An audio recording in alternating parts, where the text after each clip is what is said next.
A seguir, Hora da Notícia. A transição do governo em Brasília e também aqui no estado é o assunto desta segunda-feira no quadro Fatos. As alterações causadas no organismo por causa da troca de horário e as dicas para se adaptar melhor ao horário de verão. Nós vamos conversar sobre esse assunto com o especialista em medicina do sono, Tiago Simon. De que forma a homeopatia pode ser aplicada no meio rural? Nesta semana tem o PF Experience, uma oportunidade de conhecer melhor os cursos da universidade, áreas de atuação, bolsas, financiamentos, além de uma palestra sobre carreira profissional. Quem vai falar sobre este assunto é o professor e sociólogo Ivan Dourado. E ainda alunos de escolas públicas de Passo Fundo desenvolvem aplicativos pelo projeto Go Code Blocks. Hoje é segunda-feira, é 5 de novembro, é hora da notícia.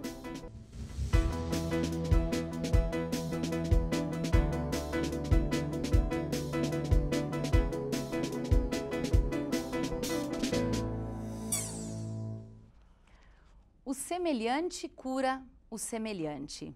Essa é a primeira lei da homeopatia. A técnica surgiu na Alemanha em 1796 e é conhecida como uma terapia alternativa. E não são só os humanos que podem fazer uso dela. Apesar de ainda não ser tão comum, a homeopatia pode ser aplicada em qualquer organismo vivo. Tem gente que já usa no meio agropecuário. Olha só. Parece simples, mas para fazer o que a Josiane faz, é preciso muito estudo. A homeopatia é uma terapia alternativa criada pelo alemão Samuel Hahnemann. Chegou no Brasil em 1840. A técnica tem como base o conceito da semelhança. Por exemplo, o veneno da cobra na vacina pode recuperar a pessoa picada por uma cobra. Ao longo do tempo, a técnica foi se aperfeiçoando e na propriedade da Josiane, no interior de Lagoa dos Três Cantos, ela chegou neste ano. É a própria Josiane quem faz as soluções. Depois de alguns cursos, ela desenvolveu homeopáticos para aplicar nas plantações e nos bovinos. Eu gosto muito de trabalhar com plantas, né? Já vinha fazendo muitos cursos dentro da fitoterapia, pela Emater, né? Participei de vários, de agroecologia.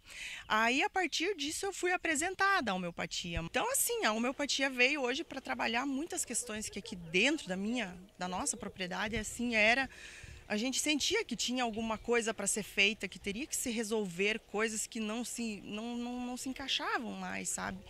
E hoje eu já fiz vários tratamentos, nós nos tratamos com homeopatia, fizemos um tratamento na propriedade, nas vacas em si, e a gente começou a ver que muita coisa começou a fluir. A homeopatia é reconhecida no Brasil como uma prática popular e tem como base legal uma instrução normativa publicada no Diário Oficial da União no final dos anos 1990, que estabeleceu as normas da produção orgânica e recomendou a aplicação pelos produtores rurais. Tem 4 princípios fundamentais. A cura pelo semelhante, o medicamento único, né? Que você tem um perfil e os medicamentos também têm um perfil. E se busca dentro da homeopatia encontrar então essa identidade de perfil entre a pessoa, entre o animal, entre o vegetal que está sendo tratado com o medicamento homeopático. Também a dose mínima, né? Que você geralmente não trabalha com doses muito grandes de medicamentos, são geralmente 3 a 5 gotas ou glóbulos, né? E a experimentação em indivíduo saudável. No meio rural, a homeopatia é entendida como uma proposta libertadora e humanitária, porque tem como base os recursos da própria natureza. E é uma terapia que vem sendo muito utilizada, né? Agora ela está também dentro das práticas integrativas e complementares no SUS, então sendo aplicada, já sendo utilizada por muitos profissionais de saúde no estado e no país, como também uma forma alternativa. Ela reduz custos, né? Ela não gera tanto resíduos, né? Tanto no organismo quanto na natureza. Então, é uma forma de tratamento diferenciada, que ela busca o equilíbrio do ser. O resultado não é imediato. Mesmo assim, a Josiane já conseguiu deixar de lado alguns agrotóxicos e medicamentos. Os meus morangos, eles não são os maiores da região, Não tem assim, não vou te dizer assim, mas eles têm um tamanho mais parelho, eles são mais saborosos, o pessoal sempre vem e elogia que tem muito sabor. E tem moranguinho que não é extremamente limpo, eles estão picadinhos. Porque se tem bichinho comendo, é sinal bom, sinal de vida dentro da estufa. Então a gente tem que aprender a viver com isso, né? Conviver com essas coisas e não querer só eliminar. A gente tem que controlar. E isso a homeopatia vem ajudar muito, porque ela ajuda a controlar. Entre as principais aplicações, a homeopatia é utilizada na agropecuária principalmente para intensificar a floração, controlar pragas e doenças, auxiliar no controle da mastite, dos parasitas e ainda ajuda a evitar problemas como a tristeza nos animais. Harmonizar esse ser, equilibrar. Quando é que a doença se manifesta? Quando você está em desarmonia, claro, tem toda a questão mais mecânica, mais física, né? Mas se você está em desarmonia, né, ansiedade, depressão, essas doenças mais emocionais, mais mentais, elas vêm com mais força, né? Então, a homeopatia ela serve tanto para tratar sintomas físicos, né, quanto sintomas mentais e emocionais. É uma linha que hoje vem a agregar, vem a diminuir custos, né? Eu acho que a agricultura hoje, principalmente a agricultura familiar, né, a gente tem uma área pequena, não é uma área grande, claro, mas assim, se nós não economizarmos, não enxugarmos os gastos, não soubermos usar bem daquilo que nós temos, é difícil a gente assim se manter. É uma coisa assim que vale muito a pena, que as pessoas deveriam ter mais informação, buscar mais essa informação para tentar fazer diferente, né? A gente não precisa seguir o sistema, a gente pode ser diferente. Dificuldade para acordar, falta de concentração, mal-estar, sonolência, esses são alguns dos sintomas. Algumas pessoas já sentiram isso hoje cedo, porque não conseguem se adaptar facilmente ao horário de verão. É que no último domingo as regiões Sul, Sudeste e Centro-Oeste tiveram seus relógios adiantados em 1 hora. Inicialmente, esse horário surgiu há muito tempo para economizar energia elétrica, aproveitando então por mais tempo a luz do sol. Hoje, pesquisas revelam que a economia de energia não é tão significativa assim e muitas pessoas acabam sentindo os reflexos dessa mudança na saúde. Para a gente entender melhor o que essa 1 hora de diferença pode causar no nosso organismo, nós convidamos o médico especialista em medicina do sono, pneumologista, Dr. Tiago Simon. Doutor, seja muito bem-vindo. Em um dia atípico para algumas pessoas, um dia um pouco atrapalhado, o que essa mudança de 1 hora ela causa de fato no nosso organismo? Na verdade, existe um desalinhamento, né, em função da mudança de horário. Todos nós somos seres que, o ser humano é um ser que depende da luz. A luz é o nosso maior sincronizador. Então, existe luz, nós estamos acordados. A luz vai embora, é hora de dormir, né?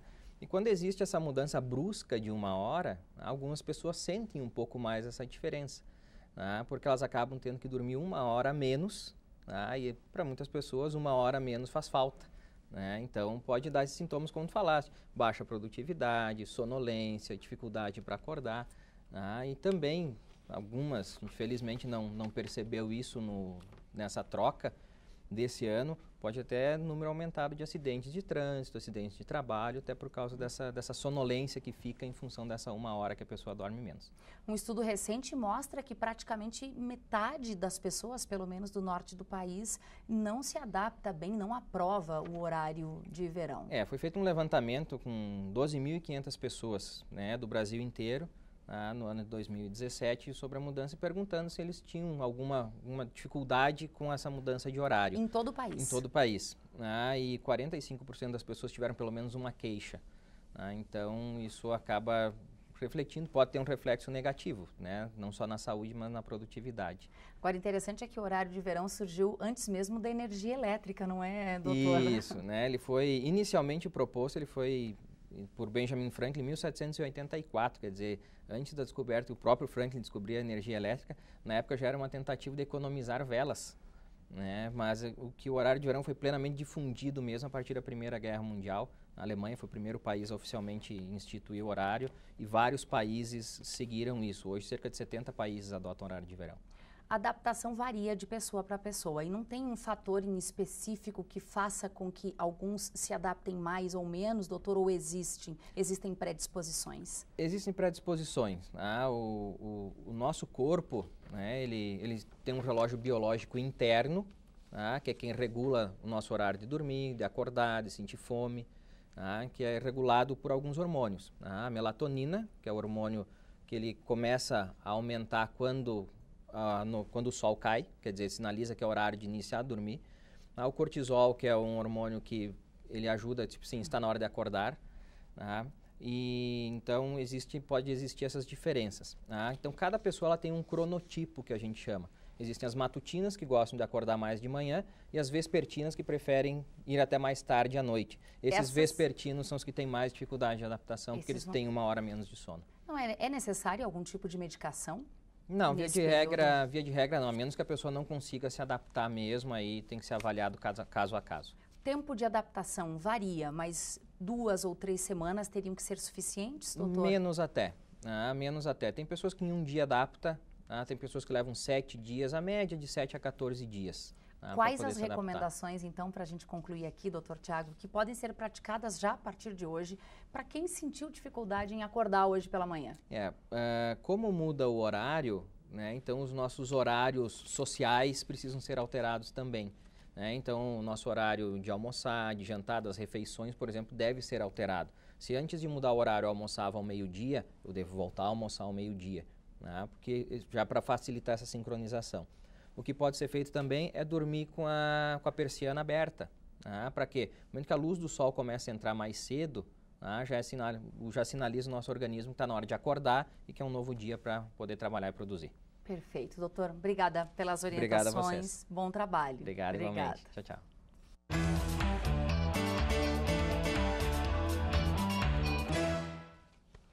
E o assunto nesta segunda-feira não poderia ser outro: transição de governo em Brasília e agora aqui no Rio Grande do Sul, no quadro Fatos de Hoje. É todo dia aqui com a jornalista Zulmara Colucci. Zulmara. Pois é, a gente começa mais uma semana importante no processo de transição de governo em Brasília e agora também no Rio Grande do Sul. O deputado federal Onyx Lorenzoni foi nomeado ministro extraordinário do governo e foi hoje. Ele exercerá a função de coordenador da equipe de transição por parte do presidente eleito Jair Bolsonaro e está confirmado para assumir a Casa Civil no próximo governo. Onyx passou os últimos dias em Brasília preparando a chegada do presidente eleito, que desembarcará amanhã na capital federal, onde fica até a próxima quinta-feira. Esta semana, Bolsonaro tem o primeiro encontro com o presidente Michel Temer. No Rio Grande do Sul, o governador José Ivo Sartori e o governador eleito Eduardo Leite fizeram esta manhã a primeira reunião para iniciar a transição. As equipes devem ser anunciadas nos próximos dias, mas a gente já tem o nome de um dos integrantes, que é o deputado eleito por Passo Fundo, Matheus Vesp. Ele deve ser um dos integrantes dessa equipe. Para facilitar o processo de transição, foi publicado hoje no Diário Oficial do Estado o decreto de acesso às informações sobre a atual gestão da administração estadual, incluindo aí todas as metas e indicadores do acordo de resultados. As reuniões das equipes devem acontecer no Centro de Treinamento da Procergs, em Porto Alegre, e um dos temas dos encontros será a negociação para que o atual governo envie ainda neste ano projeto prevendo a manutenção da majoração das alíquotas do ICMS. Obrigada, Zulmara, pelas informações. Uma ótima semana para você. Obrigada. Tá certo. E a conta de luz vai ficar mais barata. A Agência Nacional de Energia Elétrica, ANEEL, definiu a bandeira tarifária amarela para o mês de novembro. A redução vai ser de 5 para R$1 a cada 100 kWh. O valor é definido de acordo com as condições de geração de eletricidade. Depois do intervalo, nós vamos mostrar os aplicativos criados por alunos de escolas públicas aqui de Passo Fundo. Nós já voltamos.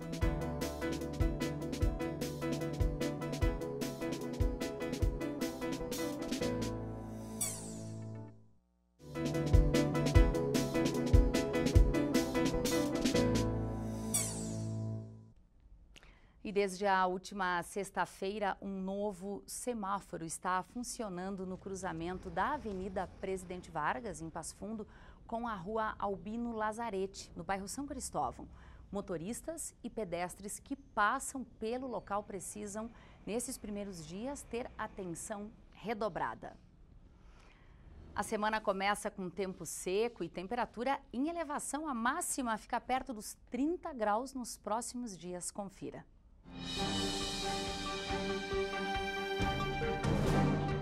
Previsão de uma terça-feira em Passo Fundo com bastante nuvens pela manhã, céu nublado e não há previsão de chuva, mas também o sol não predomina no decorrer do dia. A mínima será de 14 graus e a máxima de 28. A nebulosidade continua também na quarta-feira. Não tem previsão de chuva, mas bastante nuvens. Mínima de 17, máxima de 26. A música é capaz de melhorar a qualidade de vida e a saúde das pessoas. E a Universidade Aberta desta semana traz os benefícios da música e mostra um projeto que leva informações para os idosos por meio da música. O programa vai ao ar hoje às 8h30 da noite. Olha, se você tem interesse em ingressar em uma graduação, mas ainda tem dúvidas se essa é justamente a hora de dar esse passo tão importante para o seu futuro, tem uma oportunidade bem especial que a UPF criou para esclarecer as suas dúvidas. É o UPF Experience. Quem está com a gente agora aqui no estúdio é o sociólogo, professor aqui na UPF, Ivan Dourado, que de certa forma está protagonizando também o UPF Experience. Professor, seja bem-vindo ao UPF TV. Carreira profissional, muita gente tentando se decidir em meio a uma crise econômica. O que você pode adiantar daquilo que você vai falar na quinta-feira à noite? É interessante pensar que a carreira profissional não é um elemento necessariamente linear como uma escada. Às vezes se acredita que ele seja dessa forma, e cada pessoa tem uma trajetória de vida, uma trajetória profissional que vai se construindo ao longo da sua vida. Então é interessante pensar que nem todas as pessoas têm a possibilidade de fazer um curso superior logo após o término da escola. E ao longo da trajetória a pessoa vai amadurecendo, e quando esse amadurecimento vem, muitas vezes a pessoa ficou distante desse espaço de estudo, e esse evento tem o objetivo de aproximar essas pessoas da universidade e apresentar o que tem de potencial a Universidade de Passo Fundo. Ou seja, sempre é tempo de voltar a estudar e de, inclusive, mudar, se for o caso, daquilo que você já vem fazendo da sua vida. Exatamente. Quem já tem uma profissão definida e que decide lá aos 30, 40, 50 anos fazer outra coisa da vida. Isso, e às vezes algumas pessoas falam em recomeçar, e eu acredito que é recondução de trajetória. Às vezes a pessoa ficou 5, 10 anos trabalhando no comércio, por exemplo, ou trabalhando numa empresa, fez um outro curso superior e percebe que tem aptidões que na sua trajetória atual não estão sendo aproveitadas e despertadas como a pessoa tem desejo de. E a gente tem inúmeros casos, se a gente for olhar, o ingresso de pessoas que não têm aquela idade que é dito, a idade normal do vestibular, está caindo por terra esse mito de que tu só deve entrar na universidade quando logo acabou a escola. A universidade está muito preparada para esse perfil de novos profissionais que estão se reinventando. Um pouquinho mais maduros também e que já trazem uma certa vivência dos empregos que já tiveram, por onde passaram. Exatamente. Bom, quinta-noite teremos uma fala especial sobre esse assunto. Professor Ivan, o que mais vai acontecer no UPF Experience? A ideia é que a gente possa mostrar o potencial de experiência que tem uma universidade. Muitas pessoas que olham de fora não imaginam o que a Universidade de Passo Fundo tem a oferecer. E eu adianto um pouquinho para o telespectador que tem um pouco da ideia de uma cidade da experiência. Os campos e os campi da Universidade de Passo Fundo, eles apresentam o potencial que a gente tem aqui, que é uma cidade, é um parque, é um clube, é um espaço onde as pessoas podem se reinventar e, em grande medida, se refazer na sua trajetória de vida e profissional. Então, o convite é que venham conhecer uma experiência legítima. Se o nosso vestibular, o lema é viva essa experiência, para as pessoas que estão buscando se reconduzir na carreira e se descobrir com outros potenciais, o espaço é esse, a Universidade de Passo Fundo está de braços abertos. É um evento aberto ao público, então, mas é preciso fazer a inscrição, manifestar o desejo de estar aqui na quinta-noite. Isso, vale entrar no site, fazer a inscrição para garantir a sua vaga.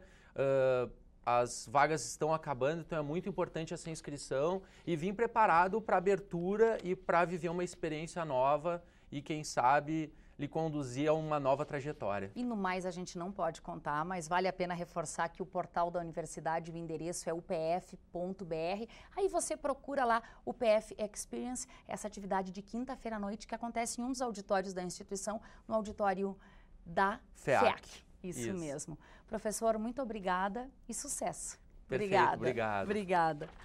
Olha, a Feira do Livro segue até domingo, dia 11, no Bourbon Shopping, em Passo Fundo. Na programação de hoje tem encontro e bate-papo com o autor Calunga, em 2 horários, às 2h30 da tarde e também às 7 horas da noite. O poeta Brincalhão, como ele é conhecido, ele comanda o palco principal com brincadeiras em forma de poesia. Tem ainda apresentações artísticas e sessão de autógrafos. Para outras informações sobre a programação da Feira do Livro de Passo Fundo, é só entrar na página da feira na rede social Facebook.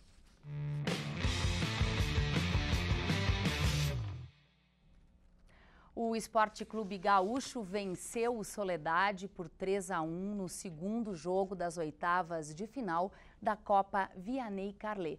A partida foi na BS Bills Arena e nas quartas de final o adversário será o Internacional. A judoca da UPF, Enia Pires, participou da seletiva nacional sub-18 em Canoas. Ficou com o 3º lugar, conquistando uma vaga para o meeting nacional de judô, previsto para ocorrer em fevereiro do ano que vem. E a equipe Arranca, da Associação Basquetebol de Passo Fundo, venceu a semifinal da Copa RS Ney Breitman de Basquetebol Master 2018. Foi em Porto Alegre, a partida foi contra a Associação da CE-ABB de Rio Grande por 61-44. Aplicativos criados por alunos de escolas públicas de Passo Fundo para ajudar no orçamento doméstico. Aplicativos sobre piadas e trocadilhos, aplicativos de fast food, entre outros tantos. Eles participaram do Go Code Blocks, um projeto desenvolvido pela UPF em parceria com a Fundação Maurício Sirotsky Sobrinho, mais o apoio de empresas aqui da cidade. São 10 grupos formados por alunos do ensino médio de escolas públicas de Passo Fundo. Aqui tem jovens que chegaram com bastante conhecimento de informática e outros que conheciam muito pouco dessa tecnologia. Os alunos dessa turma do curso Go Code Blocks foram desafiados a desenvolver aplicativos para smartphone no sistema Android. E a gente conseguiu nesse curso mostrar para eles o que é a tecnologia, onde eles podem trabalhar e principalmente desenvolver aplicativos, que é algo que está muito em alta, né? E a tecnologia está na vida de todas as pessoas e é importante eles saberem, eles que usam tanto aplicativos, é importante saber como é que você constrói esses aplicativos aí. O Go Code Blocks, que em tradução livre quer dizer ir para os blocos de código, é um curso gratuito que capacita jovens do ensino médio em lógica de programação e desenvolve habilidades profissionais do mundo do trabalho. Nesse sentido, essa turma soltou a imaginação para criar aplicativos fáceis de usar e eficientes na sua função. Essa dupla, do Ederson e da Rafaela, desenvolveu um aplicativo para auxiliar na listagem de alimentos para as compras de mercado do mês. Por exemplo, arroz, a quantidade de pão, a quantidade de alface, tomate, e daí, baseado nessas informações que você dá para o aplicativo, ele faz um cálculo do que vai ser necessário na próxima compra do mês. Ok. E aí, isso a pessoa pode ter uma ideia de quanto vai gastar também? Exatamente. Daí, a partir dessa lista, ela pode fazer uma relação de acordo com os preços dos mercados mais próximos, pode ver qual que é mais barato, qual é o mais perto, para ter toda uma questão ali de economia tanto na hora de comprar quanto na hora de ir. Já o Rodrigo e o Lucas desenvolveram um aplicativo que disponibiliza piadas e trocadilhos de diversos gêneros, uma opção divertida para passar o tempo e entreter o usuário. Eles tiveram essa ideia depois de perceberem que não existe no mercado nacional aplicativo semelhante a esse que eles desenvolveram. A gente até procurou em sites para ver um site que diversificasse isso, entendeu? Passasse essas tags, mas não tem nenhum. Então a gente acabou tendo essa ideia. É isso. E são piadas do que, assim? Então tem várias tags de piadas. Tu pode escolher ali, com piadas de sogra, trocadilhos, aqueles trocadilhos infames que todo mundo gosta, né? Então acho que vai trazer bem mais humor para as pessoas, muito mais humor. Essas foram as informações de hoje. Obrigada pela sua companhia, tenha um ótimo início de semana. Amanhã a gente espera por você ao vivo, ao 12h30. Até lá!